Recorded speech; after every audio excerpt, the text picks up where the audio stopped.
Hi, I'm Michael Brooks. I'm a professor of history at Bowling Green State University, and I've been there since 2009.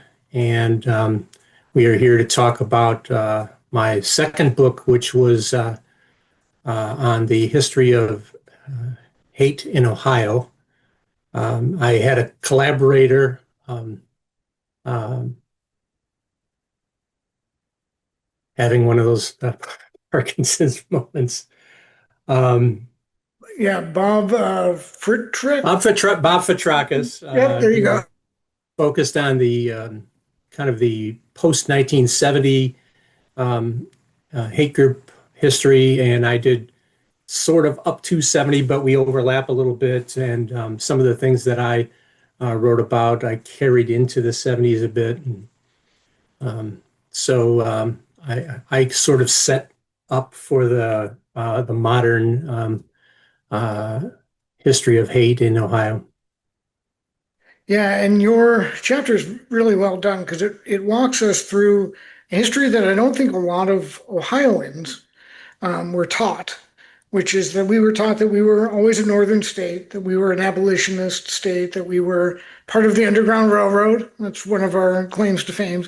But you lay out kind of a different history of the Ohio experience. So could you begin telling us how Ohio came to be and how it came to be kind of this weird in between state between the North and the South, and where the Ohio County kind of came from, the colonial project. Sure.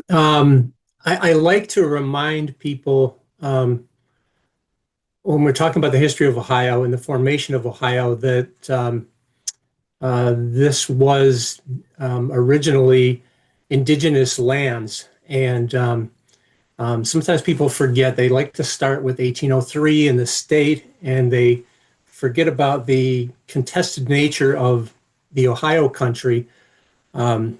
Europeans didn't really set foot in Ohio until really the 17th century, and that was limited to Jesuit missionaries and French traders. And eventually the English got interested in the Ohio country, so, and it became a sort of a multi vector region where the French indigenous groups, the English, were all competing for this region, and that competition for the Ohio country was a backdrop to the American Revolution and um, uh, the formation of Ohio came in a region full of conflict, and that conflict carried over into statehood. That viewing people as other. So initially, of course, Native Americans were the target of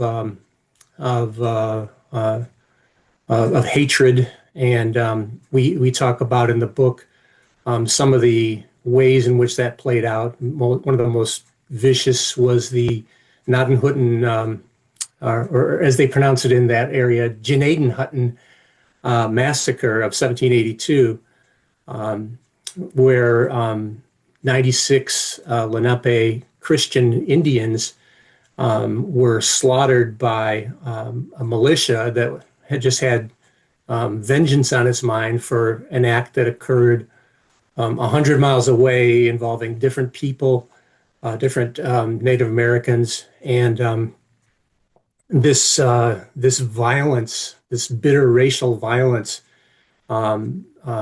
really was the backdrop to Ohio being formed. And it's sort of the the racial hatred eventually against Native Americans faded, mostly because they were either pushed off the land or in the case of groups like the Wyandot, they were legislatively removed in the 1820s, 30s, and 40s so that there weren't any Native Americans, at least officially, left. Certainly there were some who didn't move and had assimilated into white culture or white society, enough to the point where they weren't viewed as a threat. Um, so I like to, bring that colonial era in, and it sets the stage for the next sort of phase of racial hatred in Ohio, which took the form of racism and discrimination against Black Ohioans. At the time of the formation of Ohio, there were already several hundred free African Americans living in Ohio. The census of 1800 estimated about 400. There was probably 3 to 4 times that number here, including there were a few enslaved persons sort of grandfathered in that was where persons who were slaveholders from places like Virginia or Kentucky brought enslaved persons with them. And because the state was, in the process of being formed, even though slavery was officially outlawed, there were still some enslaved persons for a decade or so in Ohio. But for the most part, Black Ohioans were free. But I like to use the phrase free but unfree, because there were significant restrictions that were placed upon them. The first Constitutional Convention, there was a moment where Ohio's legislators had an opportunity to extend the right to vote to Black Ohioans, and it was a very narrow vote. I think it was 17-16, and casting the vote against Black suffrage was Edward Tiffin, the renowned early statehood advocate and politician, very famous, a city named after him, a college named after him, or university, Tiffin University. There was a point at which Ohio could have gone the route of some of the eastern states, and it did not. And Ohio began as a place where enslaved persons wanted to get to, at least to cross the Ohio River and get to freedom. But upon getting here, they found that freedom was something less than they had anticipated. Yeah, and thank you for that answer. And I think that you bring up something interesting in the Lieppe massacre, which is that these were Christian indigenous people, and that they thought they were doing everything they could to kind of assimilate and make good with the colonizers. But at the end of the day, they were still massacred. And that had a ripple effect kind of through the indigenous population of Ohio, and I suspect across the frontier. But it kind Yeah. of speaks to something that I think is a theme in the book, and definitely a theme in Ohio history, which is you're safe, but you're not that safe.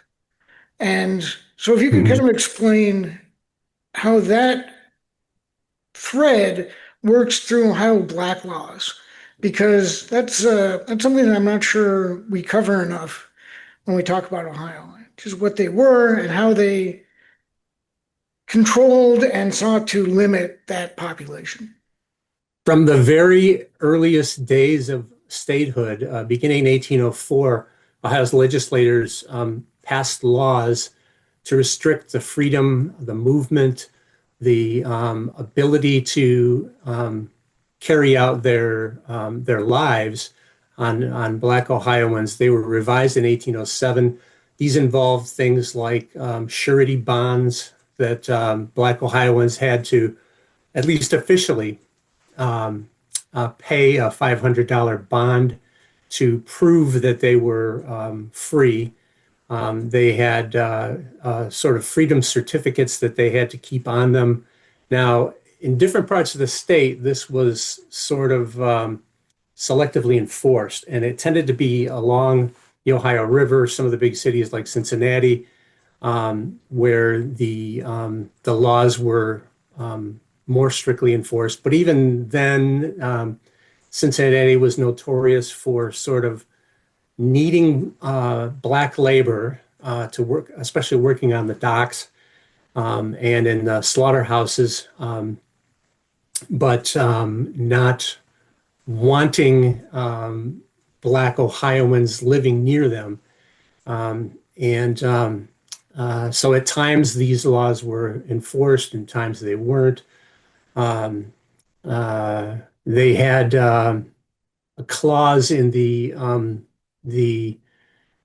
surety bond that if a person was harboring or allowing to like live near them on their property, anyone without a certificate, they incentivized the person that went after and denounced the uh, the uh, uh, aider and abetter, and they would be entitled to a hefty bounty for turning those folks in. So it was sort of it was an incentivization, and it was deputization, because there weren't state police and professional law enforcement, with the exception of marshals and sheriffs in the larger communities. And so it was a way to sort of devolve the authority to individuals, which led to the equivalent of posses being formed, and it was not a very welcoming place. And if you were to be, even if you were a free Ohioan who happened to be Black, you could face all sorts of harassment. And there were communities like Portsmouth in 1831 and Cincinnati in 1829 that tried to forcibly remove Black Ohioans from their communities. In other times and circumstances, we would call this ethnic cleansing. The removal of thousands of Black Cincinnatians in 1829 is probably the most egregious case of that. And it was precipitated by a race riot that in which mostly poor whites, a lot of Irish, who were again sort of being pitted against Black Ohioans for jobs in the ports, drove them violently out of the city. And the city leaders mostly looked the other way because they needed the votes, and it was not a time in which abolitionism even was seen as a mainstream virtue. Abolitionists in the 1820s and 30s were seen as fringe radicals. Even abolitionists who were of the more conservative nature, who pushed for colonization, which was some of these back to Africa schemes, where Liberia was the most frequent destination for people who tried to send Africans back to Africa. Of course, these might be people who had been here for centuries and just happened to be black and had nothing in common with West Africa. But these colonization societies got their start in Ohio. The American Colonization Society. They were able to relocate several thousand Black Ohioans over time to West Africa, but the sheer cost of moving people that far, even in that time period, is staggering. And compared to the millions of Black Americans in the United States in the mid 1800s, it just was not anywhere feasible. It's almost ridiculous to think about that people believed in these schemes. But even the Back to Africa crowd was seen as radicals. And when you get to the emergence of real radicals, William Lloyd Garrison and some of the most famous, John Brown got his start in Ohio.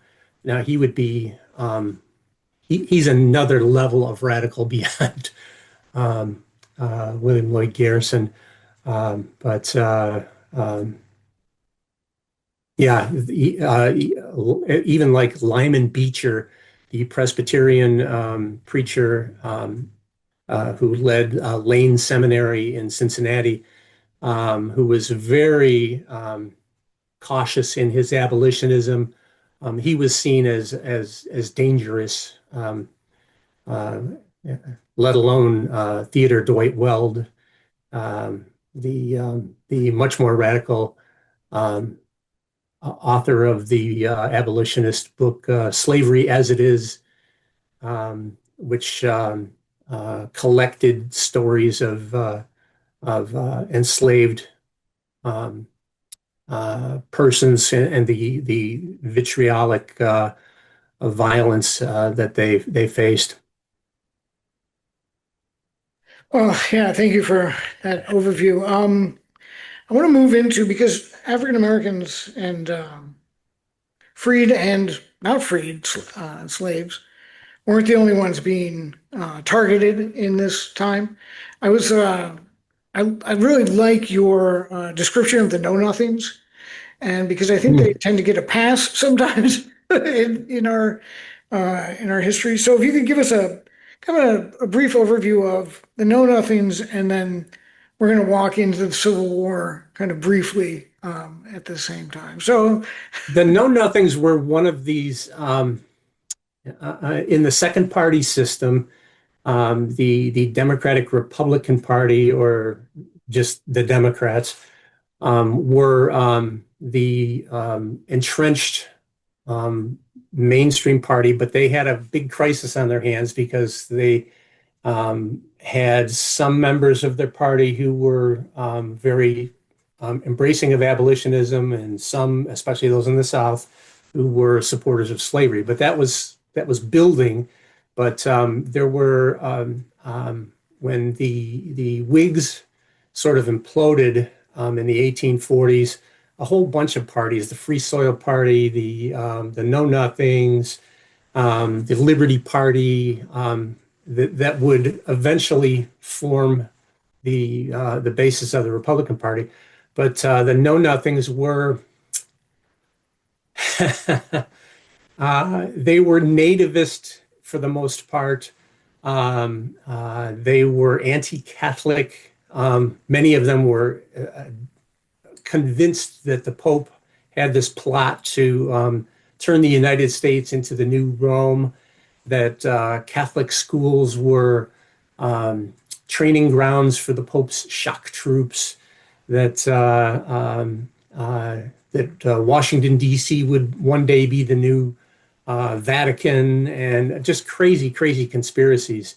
And they had particularly rabid faction in the early 1850s in Cincinnati, especially. They were quite active, and a lot of violence against Catholics. And that anti-Catholic thread in Ohio history runs pretty strong, well into the 1930s and 40s, into the rise of the second phase of the Ku Klux Klan. They were, in some ways, the Ohio Klan members that emerged in the 1920s were as anti-Catholic as they were racist and anti-Semitic. They really, really feared Catholic parochial schools, and it's a thread that runs well over a century in Ohio history. Yeah, so we know that the Civil War happens and Ohio has some prominent place in that conflict. Mhm. But then afterwards, Ohio wasn't free from the Jim Crow kind of emergence. We didn't get the Klan, the first the Reconstructionist opposing Klan, but we did get some horrific violence as more blacks moved into the states. Correct? Yeah, there was a period of time where Ohio was from about 1880 to 1905 on par with Virginia for lynchings. Um, this was, I mean, it dates back to the pre-Civil War era. There was this latent fear especially among poor and working class Ohioans, white Ohioans, that the end of slavery would mean a flood of freed and formerly enslaved persons who were coming to Ohio. They would take all the jobs. I know these memes seem to repeat, and in some ways they do. Um, that they would displace white Ohioans, and so that was one of the main reasons why groups like the Copperheads were opposed to abolitionism or opposed to um, um, emancipation, is because they thought Ohio would just be this dumping ground for all these formerly enslaved persons seeking a new life. Of course, it didn't work out like that. Most um, um, um, formerly enslaved persons were sort of tied to their area, both in family terms and in economic terms, with sharecropping, which became the new replacement for slavery. It really isn't until World War One before there's a significant increase in the Black population of Ohio. But those fears remained after the Civil War um, that that Black Ohioans were something to be feared, and um, Ohio has a very um, uh, difficult time after the Civil War in terms of race relations. There's a rise in uh, legislative efforts, for example, to ban interracial marriage. There are attempts to restrict the right of Black Ohioans to vote. There are some interesting, Ohio, for example, dragged its feet on approving the 13th, 14th, and 15th Amendments after this Civil War. They weren't but it was well into like early 1870s before Ohio officially and grudgingly passed those amendments. Um, in some cases, after they had received enough state support to become part of the Constitution, the Ohio legislature put it on. There was a piece of legislation. I'm trying to remember the exact year it wound up in the Ohio Constitution.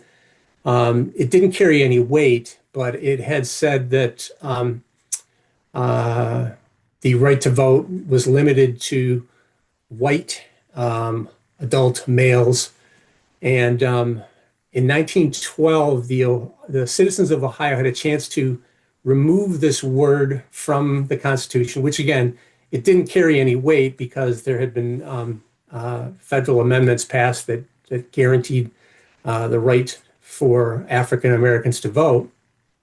And white Ohioans turned that down and left that white only clause in the Constitution. It wouldn't be till I think 1923 that that was finally removed, and it was kind of a an embarrassment to the state, but it shows that there was this latent suspicion and fear or straight up hatred of Black Ohioans. Yeah, and let's talk about the straight up fear and hate because starting in 1915 or so, the second emergence of the Klan, kind of the the biggest, I guess, when we think of the Klan, this is the one we think of, Mhm. especially in the North. So could you explain the Klan's role in Ohio? And Ohio seems to play a pivotal role with these hate groups up until today, but especially back in the early 20th century. It's in part a reflection of uh, um, of mainstream hatred, but it's also um, if we look at, well, let's just first start talking about the emergence of the Klan, and it's I have a colleague. I'm just trying to remember how he set this up for me. Um, I was talking about the rise of the second phase of the Klan and how there were incentivized um, um, recruiters who were trained. They were sales professionals, and one of my colleagues said they were the Amway of hate, and it kind of fits. No offense to Amway, and not to suggest that Amway is connected with any way to the Klan, but these recruiters were paid a percentage of all the registration fees and dues. It was sort of kicked back, and they really were paid to promote hate. So the second phase of the Klan, for those who aren't familiar with it, maybe as many as 5 million Americans, white Protestant Americans, white Protestant native-born Americans joined the Klan in the 1920s. It spread like wildfire. Virtually every state in the country had significant Klan membership. And again, the first Klan arose in the South, sort of in response to Reconstruction and the threatened um, or perceived threats on traditional white Southern values. Um, this was a much broader hate. There was anti-Semitic, anti-Catholic elements, anti-foreigner, anti-immigrant, who am I forgetting? Depending on which group, some of them were more virulently anti-communist. Some were anti-labor, some were sort of pro-labor. The Klan did sort of morph in different areas and settings to meet the needs of the people who signed up to join it. But they were pretty consistently anti-Black, anti-Jewish, anti-Catholic, and anti-immigrant. For many Klan members in the 1920s, the fear of Bolshevism coming over with Eastern Europeans was top of mind. Anti-Catholicism going along with that, and the rhetoric of the groups in Ohio is particularly pointed towards anti-immigration. Even we feel like we live in a time where there's a lot of chaos with regards to immigration, and violence, and the story of Renee Good is on everyone's minds right now. But the 1920s were pretty brutal in comparison. Even the strongest anti-immigrant rhetoric that you hear today from the likes of I don't know, a Stephen Miller pales in comparison to some of the stuff that they were saying in the 1920s.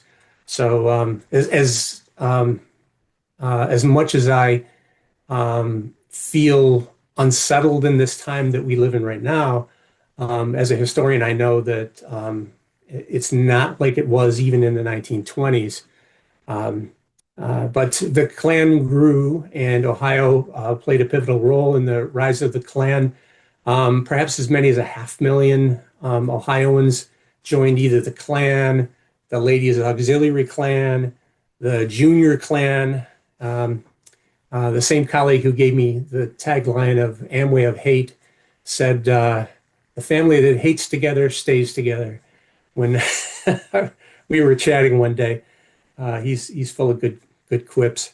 Um, uh, Ohio was numerically the largest state for the Klan, but Ohio had a very large population. So there were states like Indiana where there was a higher percentage of Indianians. I don't know. I should know this. They're the next state over from us, but Indianders? No, that's Michigan, Michiganders. Um, Indiana residents were much more likely to be members of the Klan. But Ohio was by far the largest in terms of numerical membership. And they were very active in the state. I have another book that focuses on the Klan in Wood County, Ohio. Um, so I don't want to spend too much time on that, but they dominated uh, some local elections. They elected people to the state legislature who were Klan members openly, and there were many people that was suspected they had Klan membership or very strong Klan ties.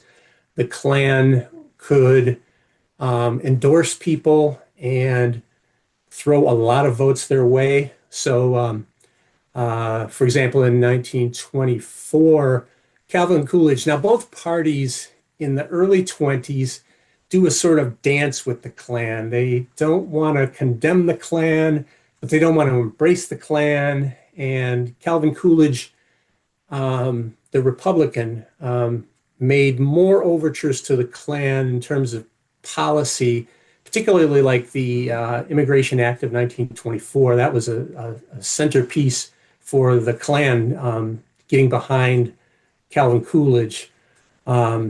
And it wouldn't be till 1928 that the Democratic Party finally gets enough votes to denounce the Klan at the convention. But by then they were beginning to fade this phase of the Klan for a host of reasons. Some of there was such corruption at the national level. There was money being siphoned off, and their accounting records were completely shoddy,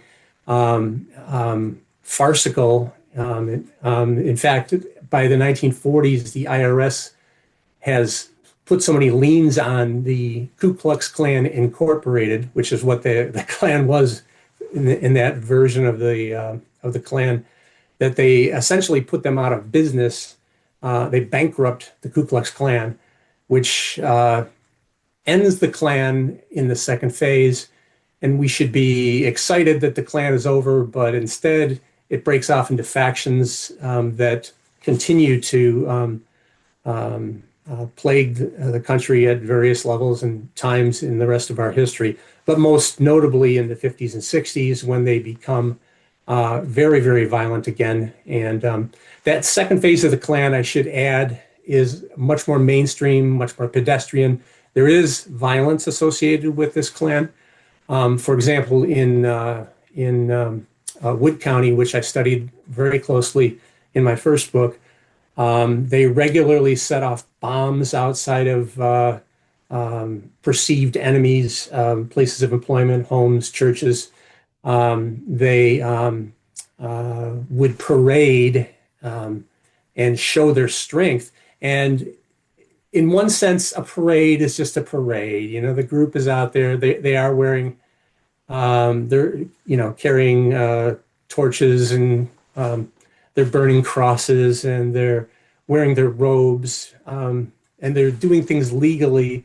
But at the same time, when, for example, in Wood County, when there were about 10,000 people in this parade, they paraded around St. Aloysius, the Catholic Church, and around again, and then they went off to the fairgrounds.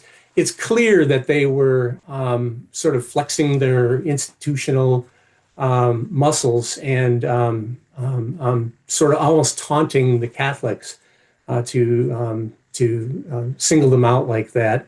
But they were a very, very powerful group, and they reflect this, again, some of these consistent themes in Ohio history of intolerance and fear of the other. And when the Klan folds and falls off, I think the biggest factor is the emergence of the Great Depression. Personally, if I'm ranking factors, because folks just didn't have money to spend on things like Klan membership, which was not cheap. It was more than, a Planet Fitness membership, certainly. In 1924, if you joined the Klan, it cost $10 initiation fee, which today would be maybe $120. So I think about the memberships I have that I pay 100. Well, I guess a gym membership's a little more than that. But then there were dues, monthly dues you had to pay 50 cents a month. It added up. It would be more than a gym membership. But I think of the Toledo Museum of Art membership we have, which is, I think, around 80 or 90 or $100. We're in the senior category now. So if times got tough like the Great Depression, that would probably be one of the first things that go. I mean, I'd love the Toledo Museum of Art, but if it's the choice between uh, paying to keep the lights on and paying to have fine art in Toledo, then I got to pay to put the lights on. Um, but fear not, those fans of hate, because the Black Legion would arise in Ohio, and be birthed in Ohio. It's sort of an offshoot of the Klan. It is much, much more anti-labor than the Klan had been, which again reflects the times of the 1930s. It's anti-immigrant. It's mostly anti-black. There's a little less, like in the Detroit area, um, a little less, and then you get out into like rural Ohio, a little bit more. It really depends on the setting. People who lived like in Detroit, where there was a larger African American population, sort of get used to having black neighbors and black coworkers and whatnot, and it's less of a scary thing when you interact with people regularly. But the Black Legion at its peak probably had about 100,000 members, extremely violent group, maybe as many as 50 murders associated with um, perceived enemies of the Black Legion. They really got their start in Lima, Ohio, or became um, a force to be reckoned with. The idea of the Black Legion has its roots in the Klan itself as a sort of separate. Um, uh, uh, the Night Riders was the wing of the Klan that supposedly carried out the most uh, vigilante type activities, the most secret faction within the Klan. And some of the Night Riders really were terrifying individuals. Other factions of the Night Riders appear to have just been um, um, paying for a greater privilege to have a swankier robe than their regular pedestrian clan neighbors. Um, but yeah, going into the Civil War, Ohio was front and center again for um, hate group activity with the Black Legion, and it was one of the most violent and um, potentially um, dangerous groups. And had they not sort of overstepped their welcome in some areas, they may have become a paramilitary organization in the United States, because this was a time where fascism was taking root in many places around the world in different settings. Even Japan had the blue shirts to go along with the brown shirts of Hitler, and the black shirts, the uh, camiccinere of the Mussolini era. Um, um, the Black Legion was styled along those lines, although very American um, in its culture. Well, and we'll skip over World War II because everyone goes and fights those guys in Europe, and when they That's come back, right. when they come back, once again, just like in 1918, there's this resurgence of black um, kind of demand that we've proven ourselves on the battlefield, we've proven our commitment to the country, give us our rights, and the Klan is right there to say no. While in some of the more pitched um, battles we've seen, and the civil rights movement have to do with the Klan and police and convergence of those two. But what really is interesting to me about this is the infiltration that starts to happen of a new hate group, and these are the neo-Nazis, and how Mhm. they're the ones who kind of take out the Klan of the second or the third phase, right? And Yeah, yeah. once again, Ohio's right in the middle of it. So could you explain to us kind of where these neo Nazis came from and how they kind of overtook the Klan in their focus and in organizational intentions? They they emerged slowly. There's a number of fascist groups or fascist apologists that right after the war, as early as the 1947, 1948, begin to emerge. They're sort of quirky. Some of them morph into things that are a little bit more mainstream, like the John Birch Society, which was sort of fascism light, but a respectable light fascism. But they wouldn't call it that. But they were leaning in that direction. And then there were groups like the National States Rights Party, which had a big following in Ohio, that had Klan elements to them, particularly the uh, um, anti-black suffrage component, anti-civil rights component to it. But they also had, they were sort of a blend of Klan and neo-Nazi, or Nazi, because by then it really wouldn't be neo. They were still, the embers were still dying. We hadn't even had the Eichmann trial yet. Um, um, and the having a senior moment, the Nuremberg trials were still happening in Europe. So to be a straight up Nazi wasn't okay for a good decade. But groups like the National States Rights Party begin to pull some of the ideology of, particularly the idea of a superior white race. So we should probably differentiate between white supremacy and white nationalism and just uh, uh, racism. Racism being not necessarily um, uh, the idea of white supremacy, but intolerance toward another group um, versus um, believing that your group is superior and that there are levels of humanity that other groups can never rise above. So this ideology of a superior white race, even though they wouldn't use the word Aryan, some of them would eventually start using that word.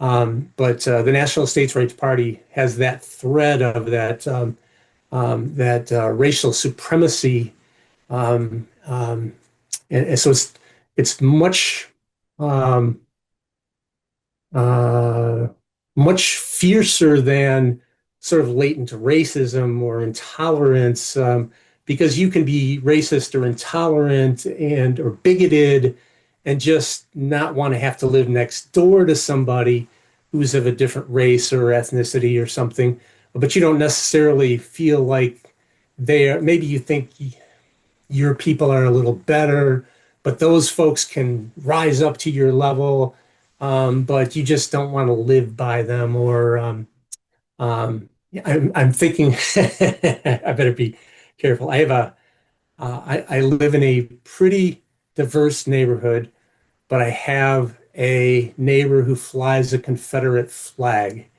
And I'm just thinking of that individual right now because if I were to open this curtain, I'd be able to see that wretched flag. And I have another neighbor who was looking at it one day, and she said, "Someday that's going to burn."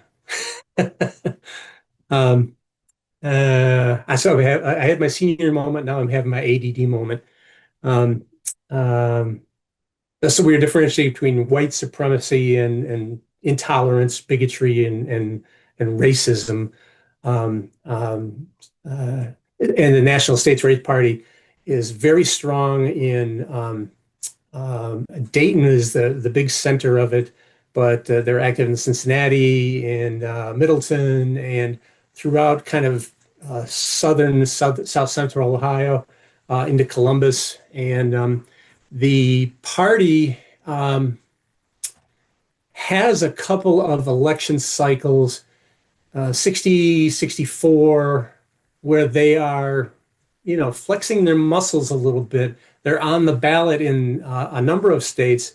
They get on the ballot in Ohio in 1960. I don't remember if they got on in 64 or not, but they had their national convention of the National States Right Party in Dayton in 1960, and that was kind of their peak. But this Dayton faction of the National States Rights Party is violent, and they are true believers for well over a decade. And you see some of the same names in this group. There's a hardcore group of individuals. The sort of end for the group, they have a gunfight shootout. Relatively few, amazingly, casualties, but it's in Berea, Kentucky.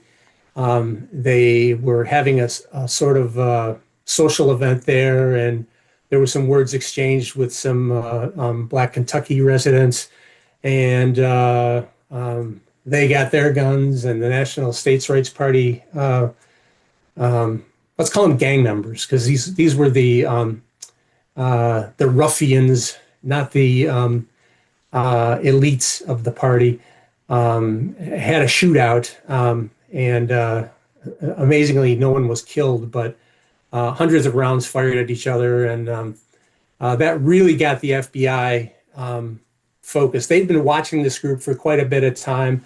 This group in the South was associated with some church bombings, so they were not uh, words only; they were words and deeds, and they were sort of the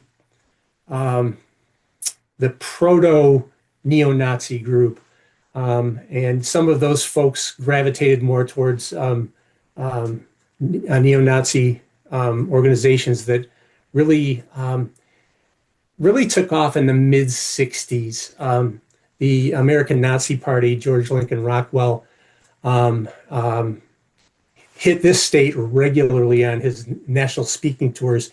And he aimed at a very young audience because he recognized that, the Klan was dated and it was something your grandfather belonged to, or they're sort of quaint and they have some good ideas, but we're taking the best of the ideas from all these groups, and they were true devotees of Adolf Hitler, and he preached this new Nazi Party ideology on college campuses all across the state. And most interesting to me, being employed for many years at Bowling Green State University, was his visit in 1967 to Bowling Green State University, where he was invited by the Phi Alpha Theta, the history fraternity, from the history students at BGSU. There's this connection there where they invited, not because they wanted to embrace, I think they were just poorly advised, but not that they were supporters of it, but they wanted to hear both sides, they said. And so he came, and of course, a college town in the 1960s. There, even for sort of a sleepier college in the non-urban area of Bowling Green, it is a small town with a bigger college. Even for a more staid, somewhat conservative college, there were plenty of left-leaning folks who were very angry at the presence of Nazis on the campus. But he hit Ohio University. Of course, there was a big showdown at Antioch College in Yellow Springs. Kent State he visited, and even though he was assassinated a few years later by a member of his own party, the neo-Nazi parties of today really had their origins in sort of the proselytizing that George Lincoln Rockwell was doing in the 1960s. And many of the early members of the American Nazi Party began to form their own groups. And you can trace this lineage of the major groups today to the efforts of George Lincoln Rockwell, who, again, didn't have that big of a party, but he had a big voice, and he was really a astute marketer. I mean, for a guy on of many ideological positions of his that I despise, I do have to recognize that he was sort of a visionary for the future of hate, to go after young people who were impressionable and much more easy to sway than adults, because the Klan traditionally, especially the second wave of the Klan and into the third wave of the Klan, looked to sort of upstanding citizens in the community. The neo-Nazis began to appeal to lower socioeconomic strata, working class, people who felt like the system wasn't delivering for them, as opposed to people who were successful in the system. And that's kind of the same playbook that most hate groups are operating out of today. They go after the disaffected. So to wrap up, what do you think makes Ohio such a ripe and fertile ground for these groups, given we have this, northern history, we're a free state, but at the same time, we are pivotal to so many of these different movements and hate groups actually. Part of it is economic, I think. The state has long been a center of industry, a center of economic activity, and groups get pitted against each other. I'm not going to take sort of the neo-Marxist view that the capitalist class is exploiting, but there is some validity to the idea that groups that are in competition will see each other as threats, and groups that are newer on the scene, whether they're immigrants, whether they're African Americans in the first and second Great Migration, are viewed as threats to economic livelihood, to traditional values, to stable neighborhoods, to the way things have always been. And this state does attract people seeking employment.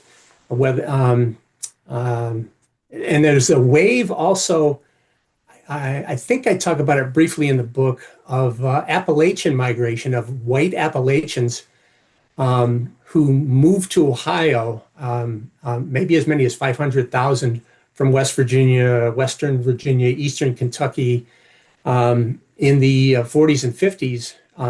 The same time, the second wave of the second Great Migration of African Americans to places like Ohio. So these groups are competing for the same jobs. They are sort of insular within themselves, but employers know that playing one off the other is good for keeping down wages. So I approach it from a socioeconomic perspective like that. Um, uh, there's other components to it as well, that you could look at um, Ohio from a political sense. They're dating back really to the 1830s and 40s. There have been Ohio politicians who have um, um, courted hate for political gain, and but to me that seems more cyclical and not as. I mean, it's easy to tap into. Um, I'm thinking of the last election, and the belief that immigrants in Springfield were eating dogs, and how that got such traction. And even when people from Springfield got up and said, look, we get along okay with the immigrants. We're not missing any dogs. They don't eat dogs. Even the future vice president of the United States, well, and the president, but were I point him out because he represented Ohio as a senator at the time. We're repeating this, so there isn't definitely an element of political opportunism that can't be overlooked. I read Hillbilly Elegy. I liked the first two-thirds of the book, in part because I